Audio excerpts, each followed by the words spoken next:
एक दिन राजकुमार सिद्धार्थ अपने चचेरे भाई देवदत्त के साथ बाग में घूमने के लिए गए। जहां सिद्धार्थ कोमल हृदय का बालक था, वहीं देवदत्त झगड़ालू व कठोर स्वभाव का था। सिद्धार्थ की सभी प्रशंसा करते थे। देवदत्त की प्रशंसा कोई नहीं करता था, इसलिए देवदत्त मन ही मन सिद्धार्थ से जलता था। जहां वे दोनों घूम रहे थे, उनसे थोड़ी ही दूरी पर एक हंस उड़ रहा था। उस हंस को देखकर सिद्धार्थ बहुत प्रसन्न हो रहा था।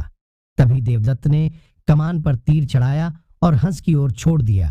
तीर सीधा जाकर हंस को लगा, वह घायल हो गया और छटपटाकर नीचे गिर पड़ा। सिद्धार्थ ने दौड़कर उस घायल हंस को उठाया। उसने हंस के घायल शरीर से बह रहे लहू को साफ किया और उसे पानी पिलाया। तभी देवदत्त वहां आ पहुंचा। उसने क्रोध से सिद्धार्थ की ओर देखा और बोला, इस हंस को चुपचाप मुझे दे दो सिद्धार्थ, इसे मैंने तीर मारकर नीचे गिराया है।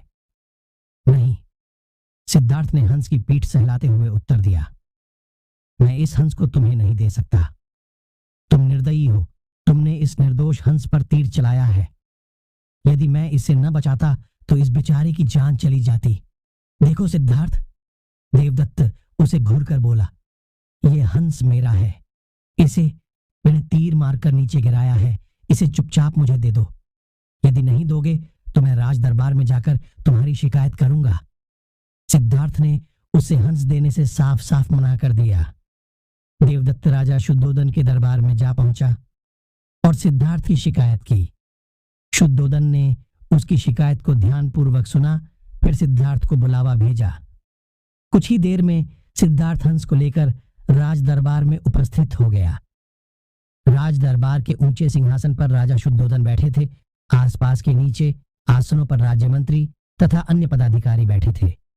कई सैनिक हथियार लिए द्वार के निकट खड़े थे। शुद्धोदन के संकेत करने पर देवदत्त सिर झुकाकर बोला, महाराज, जो हंस इस समय सिद्धार्थ के पास है वह मेरा है। इसे मैंने तीर मारकर पृथ्वी पर गिराया था। सिद्धार्थ ने इसे उठाकर इस पर अपना अधिकार कर लिया है। यह हंस मेरा है, कृपया इसे मुझे दिलाया जाए। राजा शुद्धोदन ने सिद्धार्थ की ओर देखा और बोलने की ओर संकेत दिया। सिद्धार्थ ने सिर झुकाकर शांत स्वर में कहा, महाराज, यह हंस निर्दोष है। यह बिना किसी को कोई कष्ट दिए उड़ा जा रहा था। देवदत्त ने इसे तीर मारकर घायल कर दिया।